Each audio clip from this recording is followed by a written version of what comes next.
सध्या मान्सूनच्या प्रतीक्षेत सर्वजणच आहेत. शेतकरी सध्या चिंतेत आहे, कारण की मान्सून जून महिना संपत आला तरी देखील अजून मान्सून हा दाखल झालेला नाही.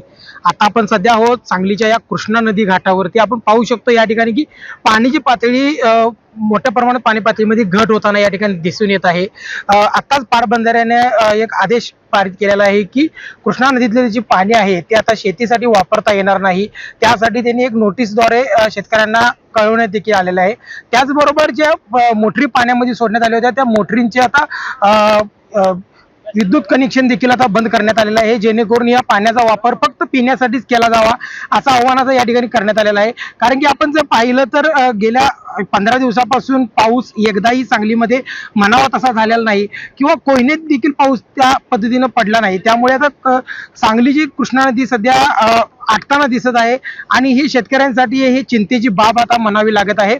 आपण जर एकंदरीत जर पाहिलं तर मान्सून हा आणखी जर लांबणीवर गेला तर सांगलीकरांना दुष्काळाचा सामना करावा लागेल, हे मात्र निश्चित आहे.